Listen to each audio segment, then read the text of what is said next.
Desa adat Pejengkawan terletak di Kecamatan Tampak Siring, Kabupaten Gianyar, dengan 1 desa adat dan 1 desa dinas, serta mewilayahi 6 banjar adat dan 1 banjar dinas dengan luas kurang lebih 2,75 km.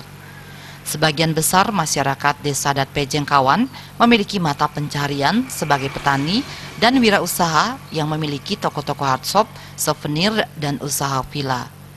Terkait Pura Kayangan 3 Desa Adat Pejengkawan sendiri, terdapat 4 pura dalem, termasuk Pura Dalem Tengening yang khusus diempon oleh masyarakat Soroh Satria Dalem Pemayun yang terletak di wilayah Desa Adat Pejeng.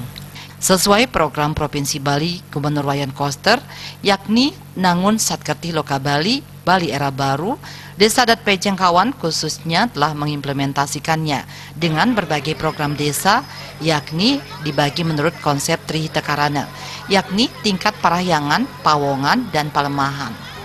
Bendesa Adat Pejengkawan I Gusti Nyoman Lasil mengatakan, selama ini partisipasi masyarakat Desa Adat Pejengkawan dalam mendukung dan menerapkan program pemerintah Provinsi Bali sangat baik. Salah satu contoh program desa yang sudah rutin dilaksanakan tiap tahunnya di tingkat Kayangan 3 khususnya di Pura Desa Puseh adalah melaksanakan karya sesepen setiap sasih kepitu. Karya itu dirangkai dengan melaksanakan nyatur setiap purnama kedase dan 6 bulan kemudian dilanjutkan dengan karya sesepen. 6 bulan berikutnya dilaksanakan upacara mepeselang. Rangkaian terakhir dilaksanakan upacara ageng dengan menggunakan sarana upakara kerbau atau biasa disebut makebo. Seluruh rangkaian upacara ini dilaksanakan 2 tahun sekali. Selanjutnya dianggarkan juga belanja program di tingkat parahyangan sebesar 176 juta rupiah untuk pemasangan vaping di sepanjang jalan ke Puro Beci yang menelan biaya 15 juta rupiah. Karya Mepeselang seharusnya jatuh dan dilaksanakan pada tanggal 5 Juni 2020. Namun karena perkembangan COVID-19, sesuai dengan rembuk yang telah dilakukan, karya Mepeselang dilaksanakan secara sederhana. Di tingkat pelemahan, berbagai pembangunan fisik telah dilakukan dan salah satunya pembangunan wantilan. Dalam hal pawongan, tentunya pihak desa sudah melakukan pembinaan-pembinaan terhadap seketuruna-teruni dalam pengembangan SDM, serta dilaksanakan program pembinaan bulan bahasa dengan anggaran 2 juta rupiah termasuk pembinaan aktivitas muda-mudi.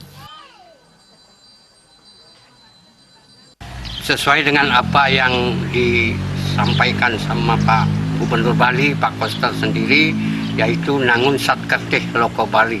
Kami Desa Pekraman, Desa Adat Pejengkawan sangat-sangat mendukung sekali, dan buktinya kami telah melaksanakan program-program, baik itu program jangka pendek maupun program jangka panjang. Kemudian dari pihak dari program-program yang lain ke perhiangan, pawongan, dan pelemahan pun kami telah lakukan semuanya, termasuk di perhiangan kami sudah melakukan upacara-upacara baik itu di tingkat Kayangan 3 maupun di Suang-Suang Paibon. Itu kami sudah lakukan semua, termasuk rencana sekarang karena adanya musibah COVID ini, rencana odalan atau upacara Mepeselang yang rencananya jatuh pada tanggal 5 Juni ini, sesuai dengan anjuran juga pemerintah, kami betul-betul mentaati, kami selenggarakan secara sederhana yang tanpa melibatkan masyarakat banyak, yang diselenggarakan oleh para pemangku saja, dan masyarakat yang lain cukup ngubakti dari rumah masing-masing. Mengenai program anggaran tahun 2020, Penyarikan Desa Adat Pejengkawan Idewo Putu Astawa mengatakan pendapatan desa adat secara asli mencapai 70.080.000 dan bantuan dana semesta berencana dari pemerintah Provinsi Bali sebesar 300 juta rupiah. Pada awalnya rencana anggaran dana semesta berencana tersebut mencakup anggaran belanja rutin 80 juta rupiah, termasuk operasional prajuru desa dan intensif prajuru desa. Sementara belanja program yakni alokasi di tingkat parahyangan dialokasikan 176 juta dan pawongan 38 juta. Untuk alokasi tingkat pelemahan mencapai 6 juta rupiah. Namun karena adanya COVID-19, MDA kemudian menginstruksikan desa adat untuk membentuk Satgas Gotong Royong dengan jumlah 52 anggota serta mengubah anggaran tahunan yang didapat dari dana semesta. Dalam pelaksanaannya, anggaran pertama digunakan sebanyak 50 juta rupiah yang diambil dari dana perencanaan parahyangan.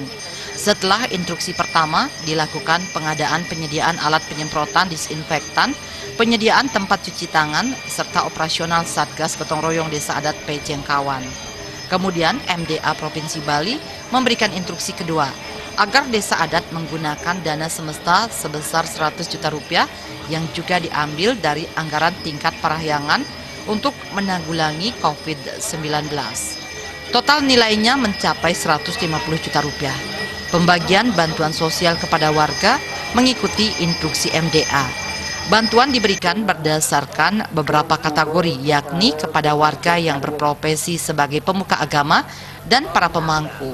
Kedepannya pihak desa sedang mendata warga yang belum mendapatkan bantuan tersebut. Tujuannya agar warga tidak mendapat bantuan ganda.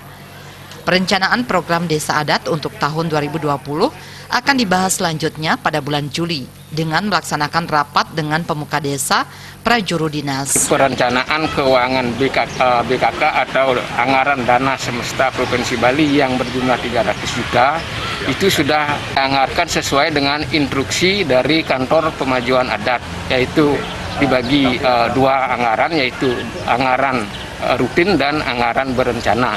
Yang termasuk anggaran rutin itu jumlahnya 80 juta, itu termasuk anggaran operasional desa dan anggaran insentif prajuru. Yang termasuk dana anggaran berencana itu termasuk 220 juta, itu termasuk anggaran untuk periangan, pawongan, dan pelemahan. Terjadilah bencana nasional yaitu COVID-19. Ada instruksi dari kantor pemajuan pemasyarakatan untuk membentuk Satgas Gotong Royong Desa Adat dengan mempergunakan dana anggaran semesta itu sebanyak 50 juta itu, dan merubah RKT, rencana tahunan dipakai untuk menanggulangi COVID. Nah, setelah itu sampai 11 April, dari 11 April sampai 1 Mei itu dirubah lagi menjadi perubahan anggaran kedua, yaitu mengambil lagi dana semesta untuk menanggulangi COVID lagi 100 juta. Rinciannya mengadakan alat penyemprotan itu sebanyak 6 unit, itu alat penyemprotan yang dipakai akan menyemprot di desa adat, dan alat pencuci tangan itu 2 buah, dan membeli disinfektan untuk obat-obatan, dan juga untuk pencetakan spanduk-spanduk, dan membeli masker, baju untuk baju seragam untuk Satgas, dan dana konsumsi untuk Satgas pada saat bertugas. Dalam hal pengamanan, Pecalang Desa Adat Pejengkawan sudah sejak dulu melakukan patroli di malam hari dengan anggota 4 orang yang bersinergi dengan desa dinas. Dalam pelaksanaan selama ini, Bendesa Adat Pejengkawan mengatakan pihaknya berinisiatif untuk mempersiapkan peraturan berupa prarem dalam pelaksanaan penanganan pencegahan COVID-19. Salah satu isinya adalah wajib melakukan penyemprotan disinfektan setiap minggu di seluruh wilayah desa adat Pejengkawan. Selain itu, warga yang bekerja di luar desa agar menetap di tempat kerja untuk menghindari kegiatan keluar masuk desa. Warga yang memasuki wilayah desa Pejengkawan wajib memakai masker. Dalam sidak yang dilakukan pihak desa, warga yang melanggar prarem tersebut dikenakan sanksi sosial berupa melakukan kegiatan bersih-bersih di areal pura. Sejauh ini pihak desa masih memberikan sosialisasi dan masker gratis. Dan warga yang melanggar totalnya 6 orang. Pihak desa adat Pejengkawan selalu mengikuti arahan dan instruksi dari pemerintah. Pihak desa juga berharap mata rantai penyebaran COVID-19 segera dapat terputus dan selanjutnya desa adat mendapatkan bantuan dana tambahan dalam pembangunan desa adat Pejengkawan. Sukma dan Juliana melaporkan.